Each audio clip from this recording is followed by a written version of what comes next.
देख सकते हैं कि ये यहाँ पर है अभी लेवलिंग इसकी। और अगर इसको मैं 0 पे सेट कर देता हूँ कुछ इस तरह से, तो आप इसकी लेवलिंग देख सकते हैं कि हल्का सा ये ऊपर हो चुका है। ऊपर की ओर पुल करता हूँ तो आप देख सकते हैं कि ये पानी के साथ वाइपर चल रहे हैं गाड़ी के।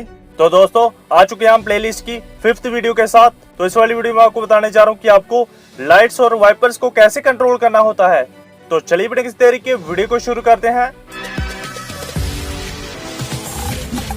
तो दोस्तों स्टीयरिंग की दोनों साइड पर आपको 2 स्टिक मिली होती हैं।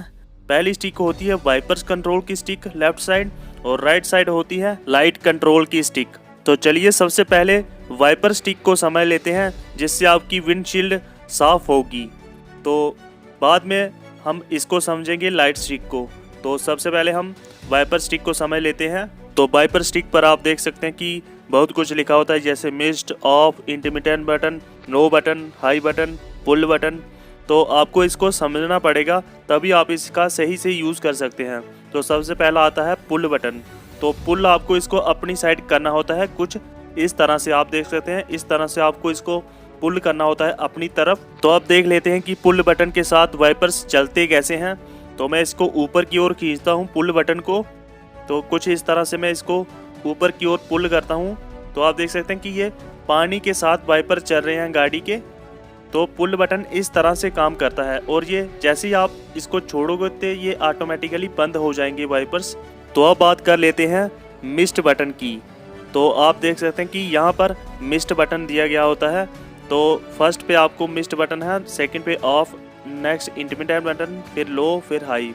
तो अगर आप वाइपर स्टिक को इस तरह से आप आगे की ओर करोगे तो मिस्ट बटन में ये एक बार चल के ऑफ हो जाएंगे वाइपर। आप देख सकते हैं कुछ इस तरह से वाइपर्स एक बार चल के ऑटोमेटिकली ऑफ हो जाते हैं। चलिए अब सीख लेते हैं इंटरमिटेंट बटन क्या होता है।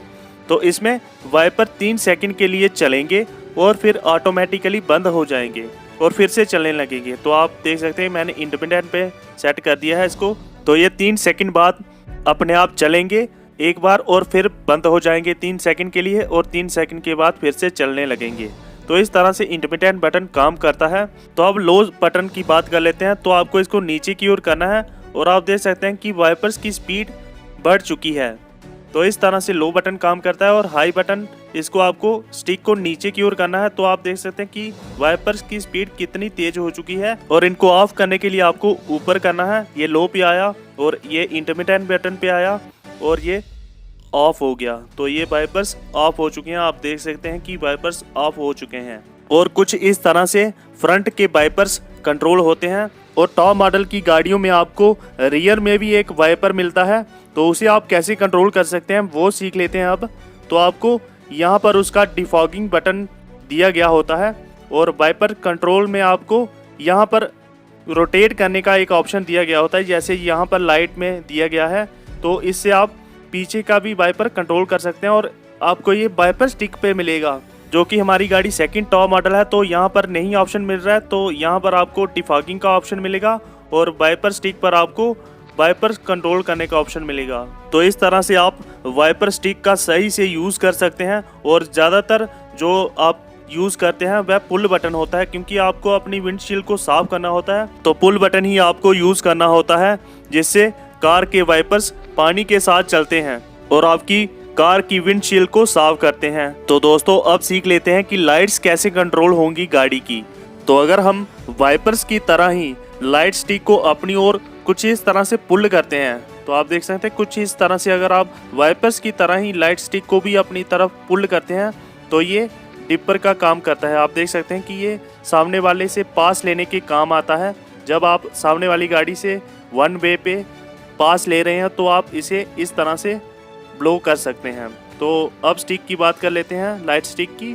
तो यहाँ पर आप देख सकते हैं कि पार्किंग लाइट, हेडलाइट और इंडिकेटर का बटन मिल जाता है आपको। तो सबसे पहले मैं इसको रोटेट करके पार्किंग लाइट पे करता हूँ।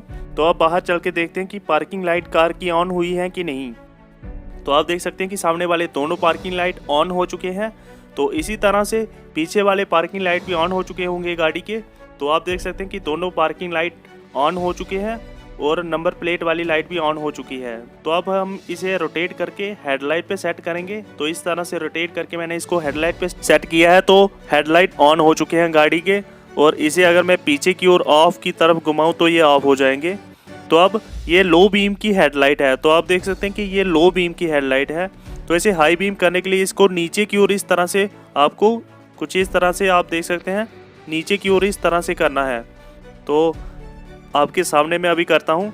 तो इसे मैं कुछ इस तरह से अगर मैं नीचे की ओर प्रेस करता हूँ तो आप देख सकते हैं कि गाड़ी की लाइट हाई बीम पे सेट हो चुकी है और यहाँ पर इसका इंडिकेशन देख सकते हैं आप पार्किंग लाइट के साथ हाई बीम लाइट का ब्लू कलर का इंडिकेशन आपको मिल चुका है। और इसे मैं हल्का सा ऊपर करता हूँ तो ये फिर से लो बीम पर सेट हो गया और नीचे करने से ये हाई बीम पर सेट होता है। तो अब बात कर लेते हैं कि इंडिकेटर्स कैसे देने होता है। अगर मैं इसको ऊपर की ओर करूँ तो ये लेफ्ट साइड का इंडिकेटर ऑन हो चुका है। तो मैं लाइट ऑफ करके आपको दिखा देता हूँ कि लेफ्ट साइड का इंडिकेटर ऑन है। तो अगर इसे मैं सेंटर पे ले आता हूँ तो ये ऑफ हो गया। तो अगर इसे मैं नीचे की ओर इस तरह से करता हूँ तो ये राइट का इंडिकेटर ऑन हो चुका है। तो इसे मैं सेंटर में कर देता हूँ तो इंडिकेटर्स ऑफ हो जाएंगे। और ये है फॉग लाइट। तो इसे अगर आप पार्किंग लाइट या हेडलाइट पे ऑन करते हैं तभी ये ब्लो करती है। तो मैं इसे पार्किंग लाइट पे ऑन करता हूँ और इसे प्रेस कर देता हूँ। तो अब बाहर चल के देखते हैं फॉग लाइट ऑन हो चुके हैं। आप देख सकते हैं पार्किंग लाइट के साथ फॉग लाइट भी ऑन हो चुके हैं। और तो जब आप फॉग लाइट ऑन करते हैं तो ग्रीन कलर का इंडिकेशन यहाँ पर आपको मिलता है कुछ इस तरह से। अगर आप इसे प्रेस करोगे तो ये ग्रीन कलर का इंडिकेशन मिलता है आपको। तो फॉग लाइट की लाइट इस एरिया को कवर करती है और हेडलाइट इस एरिया को। तो हेडलाइट लेवलिंग का भी समय लेते हैं थोड़ा सा। तो मैं इसे ऑफ कर देता हूँ फॉग लाइट को। तो मैं लो बीम की हेडलाइट को ऑन कर देता हूँ कुछ इस तरह से मैं इसको ऑन कर लेता हूँ। तो अब मैं आपको हेडलाइट लेवलिंग का सिखाता हूँ। तो हेडलाइट लेवलिंग का आपको यहाँ पर कुछ इस तरह से बटन मिलता है। तो अगर मैं इसको 5 पर करता हूँ तो आप इसकी लेवलिंग देख सकते हैं कि ये यहाँ पर है। आप देख सकते हैं कि ये यहाँ पर है अभी लेवलिंग इसकी।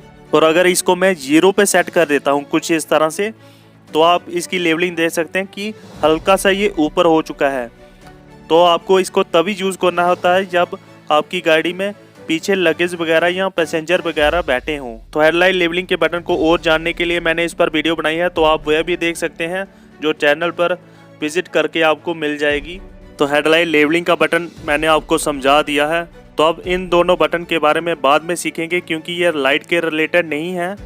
तो अब सीख लेते हैं कि गाड़ी के चारों इंडिकेटर्स को कैसे ऑन करना होता है। तो इसके लिए आपको इस बटन को प्रेस कर देना है तो आपकी गाड़ी के चारों इंडिकेटर्स ऑन हो जाएंगे।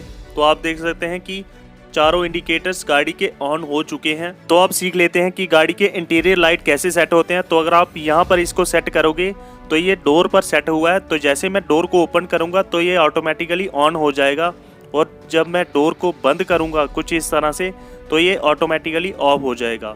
तो अगर आप इसे यहाँ पर सेट करते हो तो ये ऑन होता है। तो यहाँ पर ये डोर पे हो गया और इस तरह से ये ऑफ हो गया। तो इसी तरह सेम सेटअप आपको पीछे की ओर मिलता है। तो ये भी ऐसे ही सेट होगा जैसे मैंने सामने वाला सेट किया है। तो दोस्तों आज की वीडियो में इतना ही। तो अगर आप चैनल पर न्यू हो तो आप चैनल को सब्सक्राइब कर दें। तो मैं मिलता हूँ आपको न्यू वीडियो के साथ। तब तक के लिए good bye and take care.